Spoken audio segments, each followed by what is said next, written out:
لا إله إلا الله لا إله إلا الله لا إله إلا الله ما لنا Orang-orang Yahudi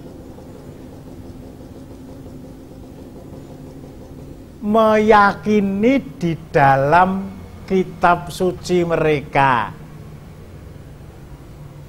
bahwa nanti, taruhlah dengan bahasa kita ya, sepeninggal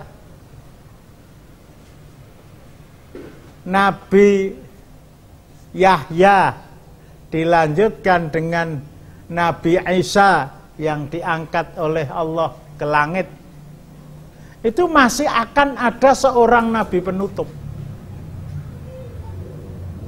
Akan ada seorang Nabi penutup yang mereka yakin betul.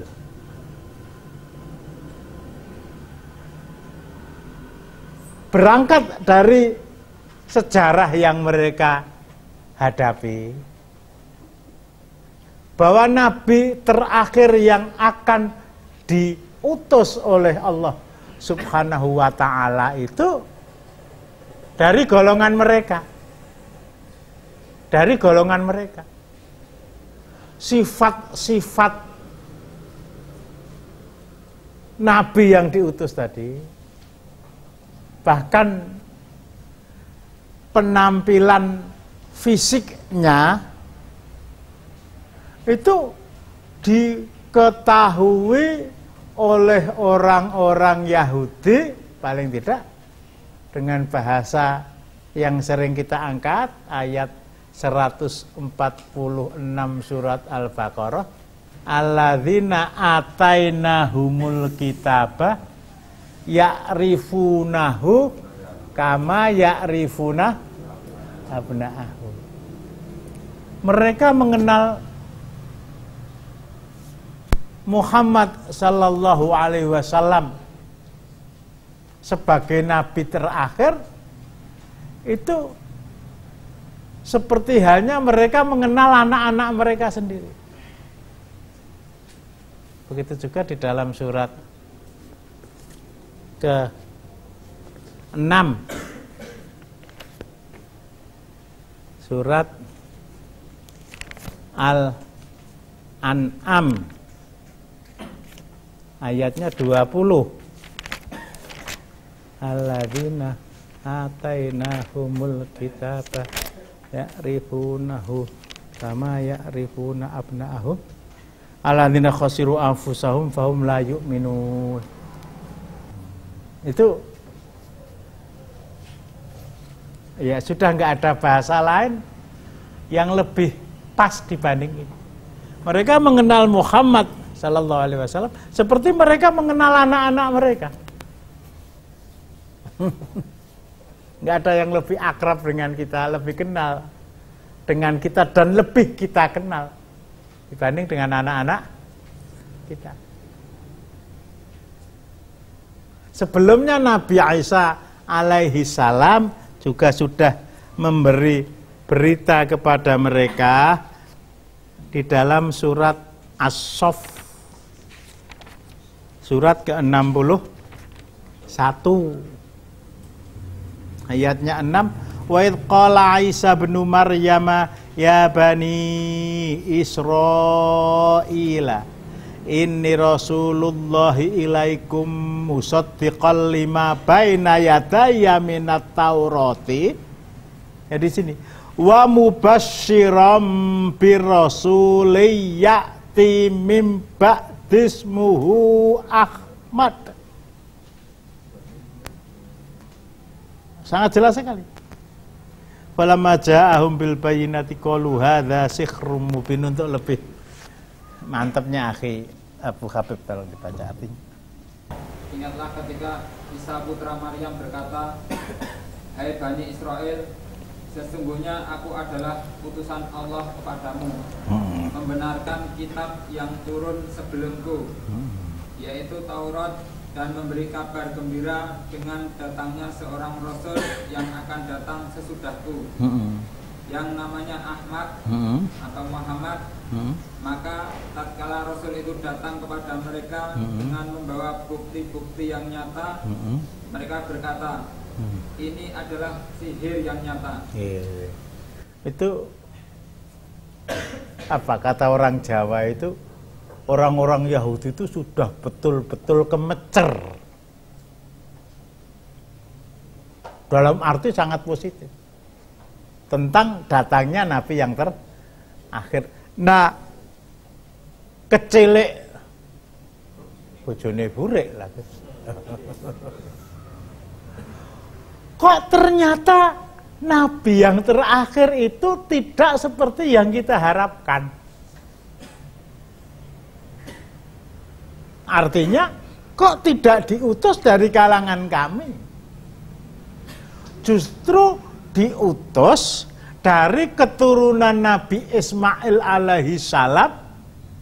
Konon menurut perhitungan sejarah, perjalanan waktu antara Nabi Ibrahim sampai masa kita hidup itu sekitar 6.000 tahun.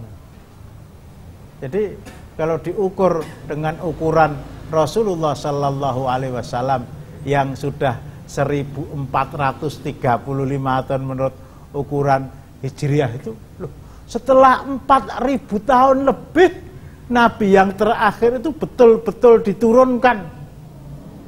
Bahkan di kalangan orang-orang Yahudi mempunyai kepercayaan apabila ada bintang, saya lupa namanya, itu bertengger di cakrawala pada malam hari, ini pertanda bahwa Nabi terakhir itu sudah turun. Orang-orang yang mempunyai istri dalam keadaan hamil, mereka mengharap agar istri mereka melahirkan anak pada malam itu. Mereka mengharap anak yang lahir itu adalah laki-laki, orang yang Nabi wedok. Tetapi setelah lahir, dan itu laki-laki, ya yang sudah perempuan ya sudah. Setelah lahir dan itu laki-laki, dibawa kepada para rijaluddin mereka, pada para ahli agama mereka untuk ditanyakan apakah Nabi yang terakhir itu anak saya dengan wujud seperti ini. Ora kaya ngono kuwi. Yang lain datang enggak, semuanya tertolak. Dari komunitas Yahudi yang banyak di negeri Syam, yang ada di Madinah, yang ada, semuanya tidak cocok dengan apa yang telah tertulis, tersurat di dalam kitab Taurat mereka. Memang laki-laki, tapi wujudnya enggak seperti ini.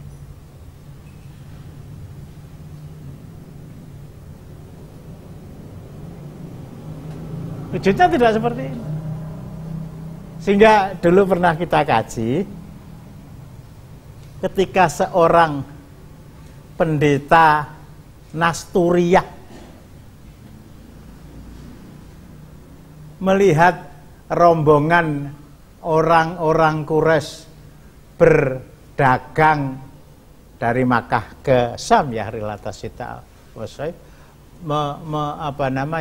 membuat perkemahan untuk beristirahat beberapa puluh meter dari tempat tinggal pendeta tadi. Pendeta langsung melihat itu. Oh, calon nabi itu. Calon nabi itu. Sehingga akhirnya Abu Thalib dibujuk agar dia pulang. Patah ini makai ponaan sampai pulang betul. Ketika Abu Bakar berusia 19 tahun berdagang bersama orang-orang Quraisy, di sana ada Rasulullah Sallallahu Alaihi Wasallam, calon nabi. Calon nabi beda dengan calon presiden, ya. Calon nabi nggak punya kabinet transisi, nggak ada.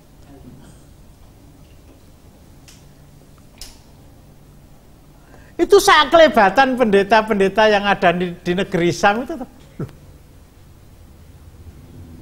ceples. Mudeng ceples ya. Sama dan sebangun dengan apa yang terdapat di dalam kitab suci saya. Sehingga ketika Abu Bakar mau bertanya kepada salah seorang di antara pendeta itu, justru pendeta yang mendahului bertanya, siapa yang berdagang di bawah pohon bidara itu? Memangnya ngapa?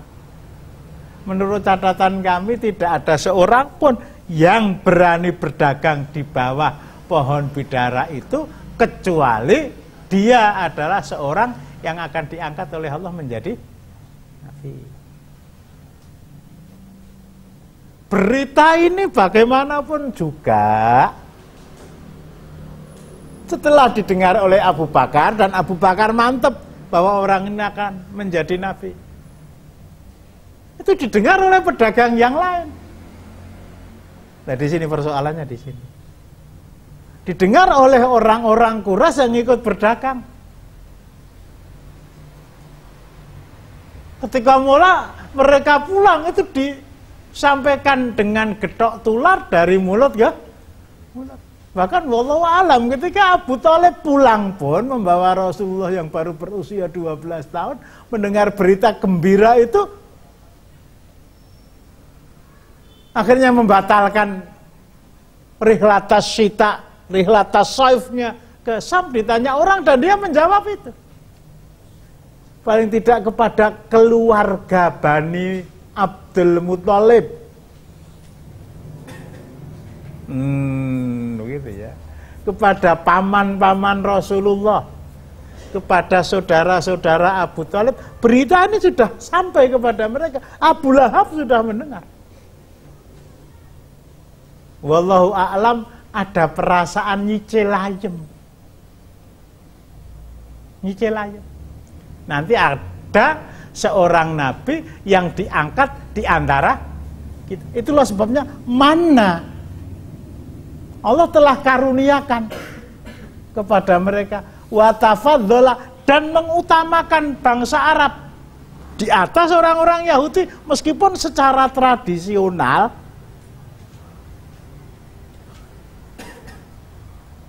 secara historis, secara tarikhi, nabi-nabi itu pada umumnya diangkat dari kalangan Bani Israel. Setelah mereka tahu betul bahwa nabi itu dari orang Arab dan bukan dari Bani Israel, Allah membagi manusia. Saya hadisnya enggak hafal ya, tapi yang saya ingat begitu. Allah membagi manusia itu menjadi dua kelompok. Satu Arab, dua non Arab. Ajam, betul. Dari Arab itu ada Quraisy, ada yang tidak Quraisy. Dari Quraisy itu ada Bani Hasyim, ada yang lain. Bani Hasyim itulah yang paling mulia, dari Bani Hasyim itulah saya dilahirkan. Sehingga dari kalangan para ulama pun, itu terjadi perbedaan pendapat. Tapi berdasarkan hadis Rasulullah, ada di antara mereka yang kenceng memegang hadis Rasulullah bahwa khilafah,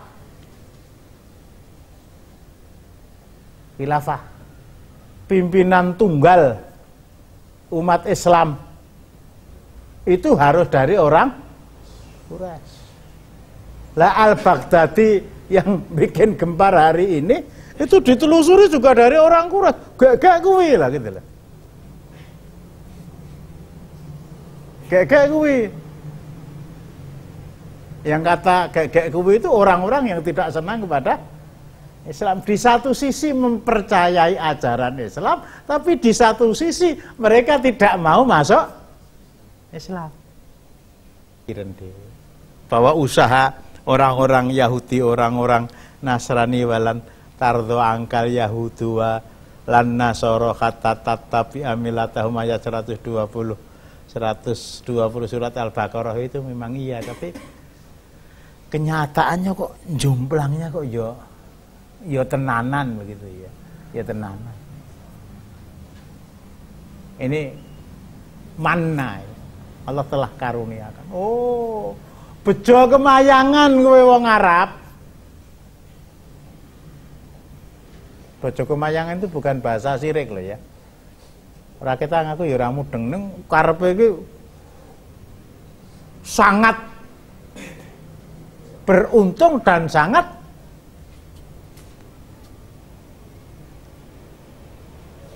besar karunia yang diberikan Allah pada mereka. Diutamakan mereka daripada bangsa-bangsa yang lain. Kenabian yang terakhir itu tidak diturunkan pada orang-orang Yahudi, tidak diturunkan kepada orang-orang Persia, tidak diturunkan pada orang-orang Romawi, tidak diturunkan kepada orang-orang Kipti, tapi diturunkan pada orang Arab. Satu, itu merupakan karunia yang besar. Yang kedua, Rasulam min anfusihim. Nah, itu sudah kita singgung tadi. Huwa Muhammad sallallahu alaihi wasallam. Karunia Allah subhanahu wa ta'ala dan keutamaan yang dikaruniakan Allah kepada bangsa Arab, Allah telah mengutus seorang Rasul, bahkan penutup para Rasul, Khotamul Anbiya wal Mursalin, bahkan dalam satu sisi sejajar dengan moyang mereka Nabi Ibrahim, sama-sama Khalilullahnya. Siapa dia? Muhammad, huwa Muhammad sallallahu alaihi wasallam. Ini orang Arab.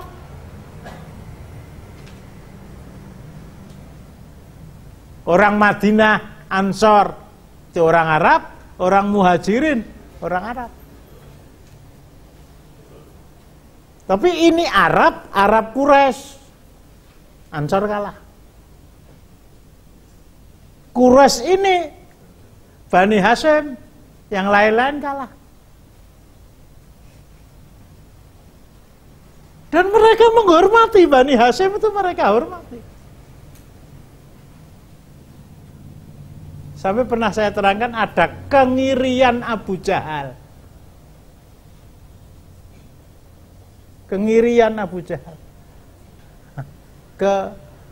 Kengirian dia kepada orang-orang Bani Hasyim tadi. Kecemburuan sosial dia.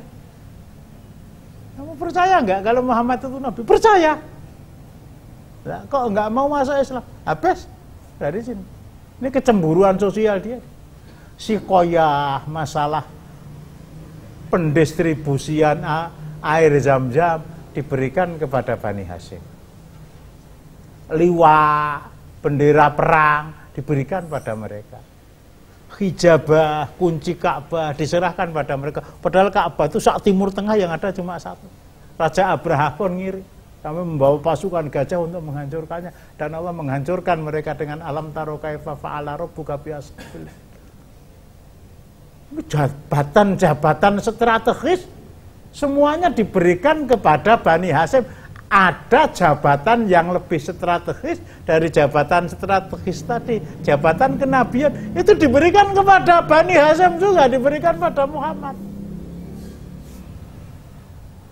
Jadi intinya, kalau bukan karena ada subjektivitas pada pribadi-pribadi pimpinan Quraisy tentang risalah Muhammad sallallahu alaihi wasallam, itu mestinya mereka mengakui.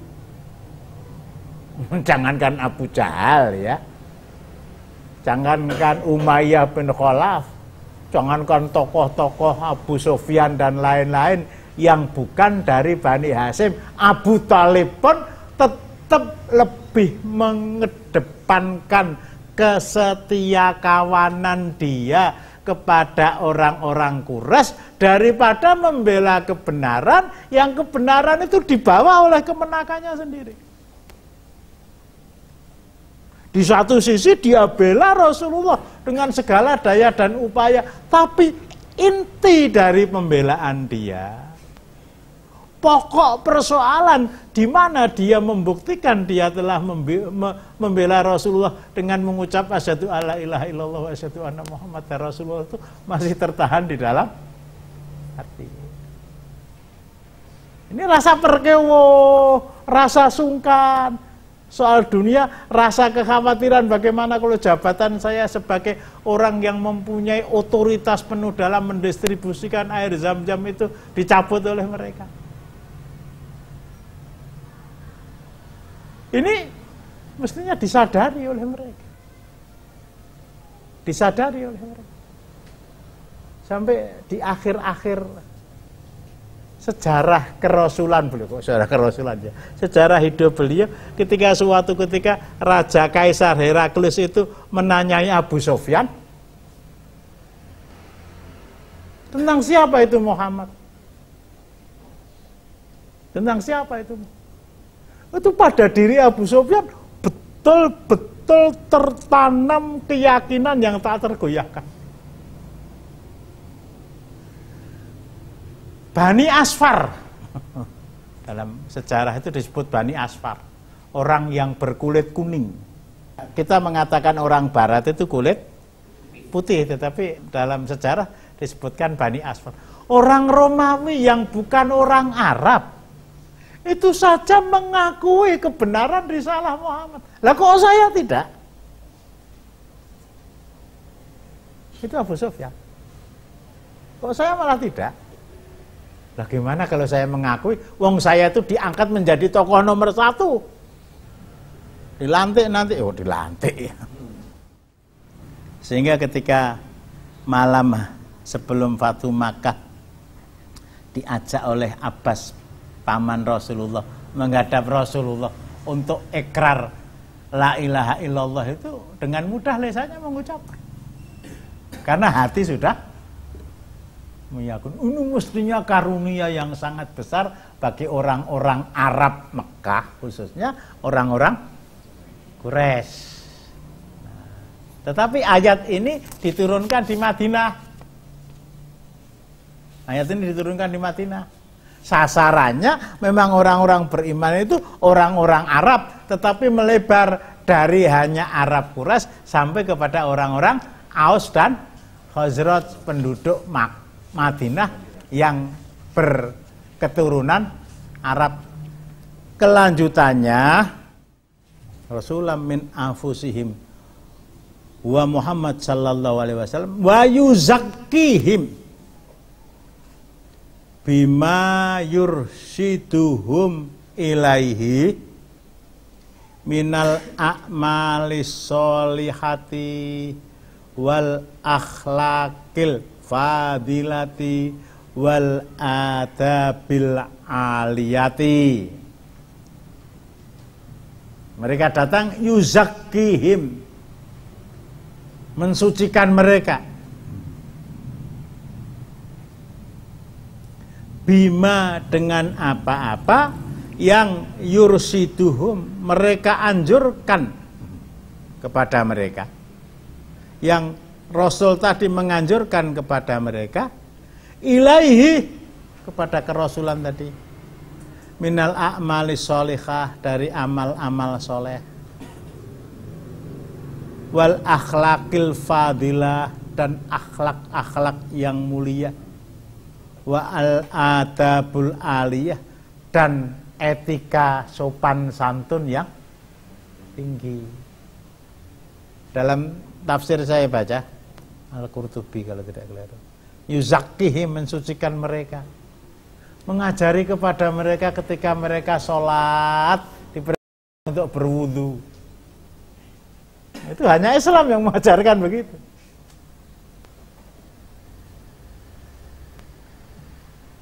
Ketika mereka berkhatas kecil, pipis, kentut, buang air besar, mereka diperintahkan untuk berwudu.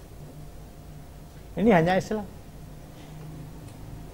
Yuzakkihim, diperintahkan kepada mereka untuk mandi ketika mereka junub, ketika mereka mengumpuli istri atau budak-budak mereka, bahkan ketika akan berangkat melaksanakan sholat Jumat, ketika akan melaksanakan sholat, ini hanya Islam yang ngajarkan gitu.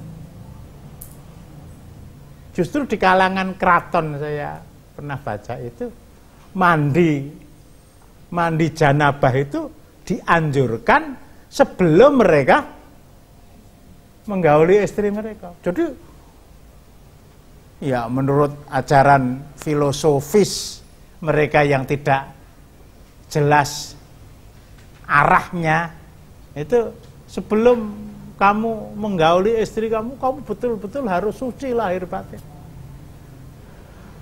Wudu membersihkan tubuh ya, paling tidak wajah, lengan, kaki. Habis itu asyhadu alla ilaha illallah wa asyhadu anna muhammadan abduhu wa rasuluh. Allahumma ij'alni minat tawwabin waj'alni minal mutatahhirin.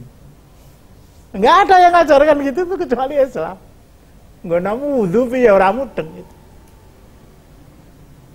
Habis ngumpuli istrinya ke tempat ibadah, habis zina tempat ibadah, gak ada masalah. Orang yang sedang junub gak boleh mereka membaca Al-Quran. Orang yang sedang haid, para ulama berbeda pendapat. Orang yang dalam keadaan khataf dianjurkan dengan hormat lagi sangat jangan menyentuh mushaf apalagi membacanya. Jadi ada keterpaduan, membersihkan secara lahiriah, membersihkan diri secara batiniah. Gitu kan? Mau wudu memang nggak ada doa tertentu kan? Bismillah. Tapi selesai wudu, asyhadu alla ilaha illallah wa asyhadu anna muhammadan abduhu wa rasuluh. Waj'alni minat tawwabin waj'alni minal mutatahhirin. Jangan kamu handui para ulama.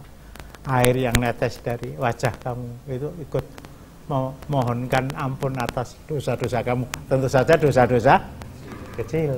Tapi kesadaran itu akan memicu kita menjauhi dosa-dosa yang besar. Ayat ini diturunkan di Madinah. Jadi mereka betul-betul merasakan betul. Baik orang-orang muhajirin dan juga orang-orang Ansor, perubahan mendasar yang sifatnya fundamental. Perubahan yang betul-betul drastis dari kehidupan jahiliyah kepada kehidupan yang Islam. Ini difahami oleh orang-orang Mekah, baik yang Islam atau tidak Islam, dalam artian kebenaran risalah tadi, dan dirasakan betul nikmatnya oleh orang-orang Ansar. Semua orang Ansar itu masuk Islam, hanya Islamnya Islam tenanan, ada yang Islamnya Islam munafik. Al-Hikmah. Jadi kalau kita baca ya, laqad mannallahu 'alal mu'minina itba'atsa fihim rasulam min anfusihim yatlu 'alaihim ayatihi, yang membacakan kepada mereka ayat-ayatnya. Tidak ada satu ayat pun yang disembunyikan oleh Rasulullah. Wa yuzakkihim, dan mensucikan mereka. Wa yu'allimuhumul kitaba wal hikmata, dan mengajarkan kepada mereka, selain membacakan, mengajarkan kepada mereka Alkitab, kitab, wal hikmah. Tidak usah ditafsirkan pun orang bisa memahami. Yang diajarkan Rasulullah itu Alkitab dan Al-Hikmah. Kalau Alkitab itu Al-Quran, Al-Hikmah itu mesti Sunnah. Rasulullah nggak ngajarkan matematika, enggak. Pembagian warisan yang ngajarkan Allah di dalam ayat 11 dan 12 surat An-Nisa. Berangkat dari sini, Rasul yang diutus kepada mereka, sekali lagi saya ulangi, membacakan kepada mereka ayat-ayatnya, mensucikan mereka dari perbuatan dosa.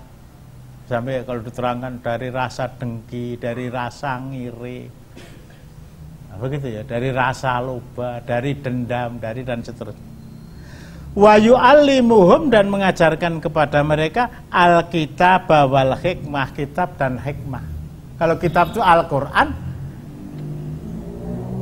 Selain Al-Quran, yang keluar dari lisan Rasulullah yang mulia mesti hadis. Yang dilakukan oleh Rasulullah itu mesti sunnah. Ada qauliyah, ada fi'liyah, ada takririyah. Lah di sini saya cek itu ada yang pertama ini ya. Kullu kaulin sholihin, yang pertama. Nafi'in abadan wa minhu as-sunnah an-nabawiyah. Setiap perkataan yang baik, setiap perkataan yang baik, nafi'un yang bermanfaat, abadan secara abadi. Setiap kata-kata yang baik, yang bermanfaat secara terus-menerus. Di antara kaulun sholihun nafi'un itu wa minhu, di antaranya as-sunnah an-nabawiyah. Saya kurang bisa memahami maksud ini. Tapi di dalam beliau menulis makna al-hikmah, makna al-hikmah yang tercantum di dalam ayat 231 surat Al-Baqarah. Wa idza talaqtumun nisaa fa balagna ajalahunna fa amsikuhunna bima'rufin aw sarrihuhunna bima'ruf wa la tumsikuhunna diraran li ta'tadu wa may yaf'al dzalika faqad dzalama nafsah wa la tattakhidhu ayatillahi huzwa wadhkuru ni'matallahi 'alaikum wa ma anzala 'alaikum minal kitabi wal hikmati ya'idzukum bihi wattaqullaha wa'lamu annallaha bikulli syai'in alim. Beliau artikan al-hikmah itu as-sunnah an-nabawiyah. Nah, coba nanti dicek itu. Dalam fotokopinya kan belum masuk rosok-rosok itu. Rosok-rosok itu. Fotokopian surat Al-Baqarah 231 nanti kalau kita cek di rumah, dia terangkan al-hikmah itu as-sunnah an-nabawiyah. Titik. Tidak ada kata-kata yang penuh kebijakan, bermanfaat. Ini ketika beliau mencatat makna hikmah di dalam ayat 231. Kemudian yang tercantum di dalam ayat 129. Rabbana wab'ats fihim rasulam minhum yatlu 'alaihim ayatika wa yu'allimuhumul kitaba wal hikmata. Wa yu'allimuhumul kitaba wal hikmata itu beliau artikan dengan uraian yang as-sunnah wa asrarus syar'i, sunnah dan rahasia-rahasia syariah, as-sunnah wa asrarus syar'i wal isobah fil umuri kulliha, dan sunnah dan rahasia-rahasia syariah yang tepat sesuai dengan semua persoalan secara menyeluruh. Jadi intinya sekali lagi kalau kita baca wa yu'allimuhumul kitaba wal hikmata, yang diajarkan Rasulullah itu kalau bukan Quran ya berarti hikmah itu artinya